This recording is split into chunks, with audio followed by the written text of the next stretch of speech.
Hello बच्चों, पूर्व मध्यकालीन भारत के इस इतिहास के सेगमेंट में आप सभी का स्वागत है। अभी तक हमने प्राचीन भारत का इतिहास पूरी तरीके से पढ़ लिया। प्राचीन भारत के इतिहास में हमने कई सारे सेगमेंट समझे और पढ़े।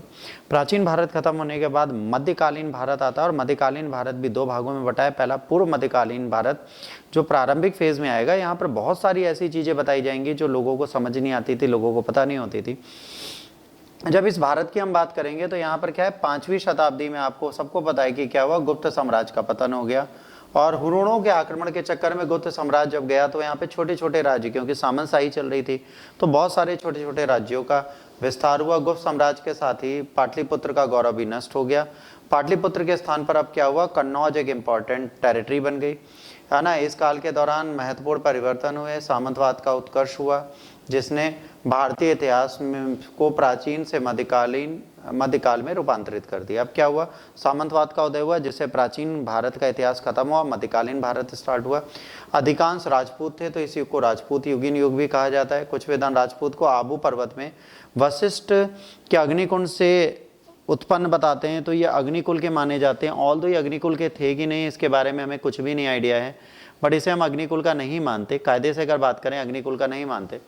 ये कहा जाता है कि जो भी विदेशी आए थे इससे पहले उनको यहाँ पर जोड़ दिया है हमने। जो विदेशी आए थे मतलब हुण आए, शक आए, हिंदयवन आए, उनको हमने राजपूत क्लेन बना दिया क्योंकि वो वॉरियर थे। अब इसमें प्रतिहार सबसे पहले हैं जिन्हें अग्निकुल से उत्पन्न माना जाता है। तो सबसे पहले हम प्रतिहारों की बात करेंगे। तो प्रतिहारों में सबसे पहले गुर्जर प्रतिहार आते। अग्निकुल के राजपूत थे, सर्वाधिक प्रसिद्ध थे। पुलकेशिन द्वितीय के ऐहोल इंस्क्रिप्शन में गुर्जर जाति का सर्वप्रथम उल्लेख मिलता है जो दक्षिण पश्चिम राजस्थान या गुजरात से आए थे। नागभट्ट प्रथम इस वंश की स्थापना कहा जाता है हरिश्चंद्र नामक शासक ने की थी, किंतु वंश का वास्तविक और प्रथम महत्वपूर्ण शासक नागभट्ट प्रथम था। वह शास के समय ही कन्नौज में त्रिपक्षीय संघर्ष स्टार्ट होता है। नागभट्ट प्रथम ने पश्चिम भारत में एक शक्तिशाली राज्य की स्थापना की। ग्वालियर प्रशस्ति के अभिलेखों में उसे मलेच्छों का नाशक बताया गया है। ग्वालियर अभिलेख के अनुसार प्रतिहार शासक नागभट्ट प्रथम ने अरब को सिंध के आगे बढ़ने से रोका था। अरब जो थे वो कभी भी प्रतिहार शासकों के रहने के कारण, नागभट्ट प्रथम के कारण सिंध से आगे नहीं बढ़ पाए थे। मतलब भारत की तरफ उनको आगे बढ़ने से हमने प्रॉपर मैनर में रोक दिया था। इसके बाद क्या बात आती है, वत्सराज। इस वंश के चौथे शासक वत्सराज थे। वह एक शक्तिशाली शासक थे जिसे प्रतिहार साम्राज्य का वास्तविक संस्थापक माना जा सकता है। उसने पाल शासक धर्मपाल को पराजित किया था, किंतु राजकोट शासक ध्रुव से पराजित हुआ। नागभट्ट द्वितीय, वत्सराज के बाद उसका पुत्र नागभट्ट द्वितीय गद्दी पर बैठा। उसने कन्नौज पर अधिकार करके उसे प्रतिहार साम्राज्य की राजधानी बनाया।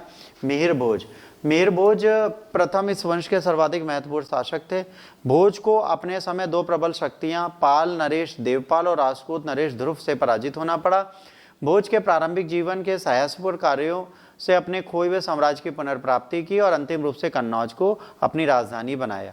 राजपूत शासक कृष्ण द्वितीय को हराकर मालवा प्राप्त किया। भोज वैष्णव धर्मराही था। उसने आदि वराह और प्रभास जैसी उपाधियां धारण की और उसके चलाए गए सिक्कों को द्रम अंकित है उस पे। महेंद्रपाल मिहिर भोज के पश्चात उसका पुत्र महेंद्रपाल भेजा। लेखों में उसे परम भट्टारक महाराजा धीराज परमेश्वर कहा गया। उसने राजपूत शासक द्वितीय को पराजित किया। महेंद्रपाल प्रथम के शासन काल में राजनीतिक एवं सांस्कृतिक दोनों दृष्टियों से प्रतिहार साम्राज्य की अभूतपूर्व प्रगति हुई।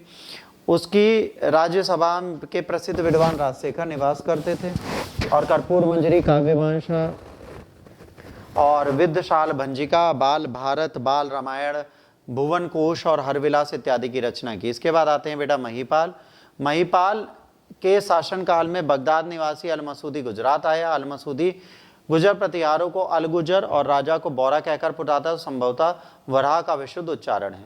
महीपाल का शासनकाल शांति और समृद्धि का काल था। राजशेखर उसे आर्यवत का महाराजा धीराज कहता था। राजशेखर को महेंद्रपाल प्रथम और महीपाल दोनों के संरक्षण प्रदान किया। महीकाल के समय गुर्जर साम्राज्य का विघटन प्रारंभ हो गया। गुर्जर प्रतिहार में महीपाल के बाद महेंद्रपाल, देवनाल, विनायक, महीपाल द्वितीय, विजयपाल और कमजोर शासकों ने यहाँ पर शासन किया। क्योंकि ये कमजोर शासक थे तो ये हारते चले गए। राजकोट के शासक कृष्ण द्वितीय ने उन्हें हराकर प्रतिहारों को पतन का प्रारंभ कर दिया। प्रतिहारों के सामंत गुजरात के चालुक्य जोजक भुक्ति के चंदेल, मध्य भारत के कलचूरी, मालवा के परमार और शाकंभरी के चौहान स्वतंत्र हो गए। 1818 में महमूद गजनी कमजोर गुर्जर शासक राज्यपाल को हराकर अपने अधीन कर लिया और पुत्र त्रिलोचन पाल को भी 1919 में गजनवी से पराजित होना पड़ा। इसके उपरांत प्रतिहारों का अंत हो गया।